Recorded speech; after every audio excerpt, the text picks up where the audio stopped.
let me say, just before I go, how wonderful it has been to be a partner with the Big Read. And now, why do I do what I do? I was born and raised and reared in rural North Carolina, a city called Williamston, during Jim Crowism.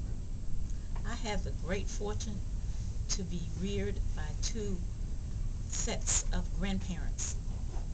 I had two very strong, amazing grandmothers in my life. I'll tell you about one of them. Grandma Margaret, or as I call her, Mom, was a short, dark complexion lady who weighed about 100 pounds soaking wet. She was witty and absolutely loved and adored her family, and her siblings were special to her. That's my maternal grandmother. My paternal grandmother was Mama Sweetie, and I called her Mama Sweetie. Mama Sweetie was light, I'd say a camel tan complexion lady, and she weighed about 400 pounds.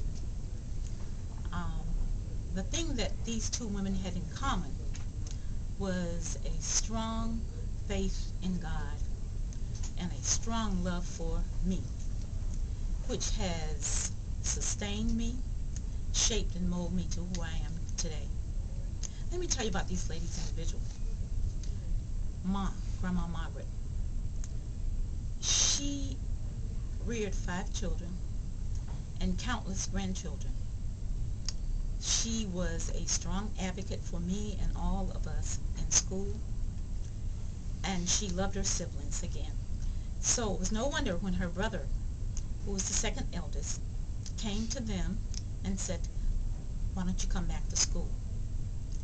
They readily agreed because he was their hero. He was the only one of them who graduated from high school and college. And now he was principal at the elementary school where most of their grandchildren attended. So they attended classes, and I would pile in the truck with my uncle in the evening and attend these classes and watch them learn how to read and write. My grandmother proudly displayed her certificate for all to see once she completed it. And she went on to become part of Dr. Martin Luther King's nonviolent movement. And again, she took me along with her, and I sat there beside her as we participated in the movement. She didn't think she had a turn the other cheek kind of personality, so she chose not to demonstrate, but we did. And so at 12 and 13 I was being arrested for nonviolent participation in the movement. And this was just a natural progression because after all, her mother, her namesake, her grandmother, her namesake, great-grandma Margaret, great-great-grandma Margaret, was a runaway slave. So it was just a part of my grandmother Margaret to be an advocate and a person who was always advocating for the rights of others. Now, Mama Sweetie. Again, Mama Sweetie was a large lady, probably the sweetest woman I've ever known in my life. Loved her family, loved her husband, affectionately showed it. He affectionately showed it back to her. She was a preacher's wife. Her father was a preacher. So we went to church often and stayed long.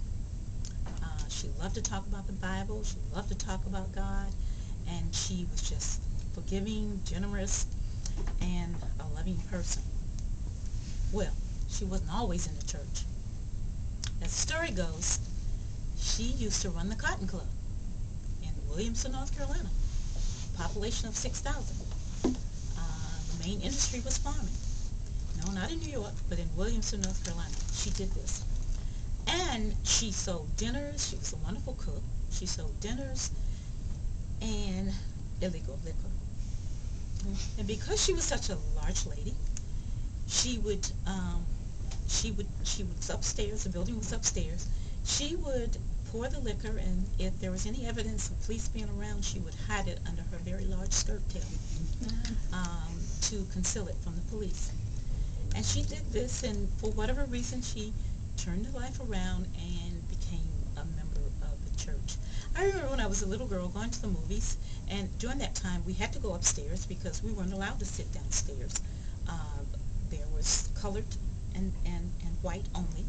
And so we would go upstairs to the theater, and I would watch the previews, and there was my mama sweetie walking down the streets window shopping. This very large lady with a very elegant walk would be a part of the previews for the movies. Again, my grandmother Margaret went back to school to get her education. My mama sweetie ran the cotton club, ran the household budget, helped with the finances of the church. Excellent cook, quote scriptures. It was not until I was about a junior in high school that I discovered she did not know how to read or write. Could not write her name. Never read a word of the Bible. Always pretended she didn't have her glasses or she had a headache. And she never learned how to read or write. She went to her death not knowing how to read or write. This was sad for me. It was frustrating. It was embarrassing for her. But it was a part of the times. You didn't question adults, and especially not the elderly.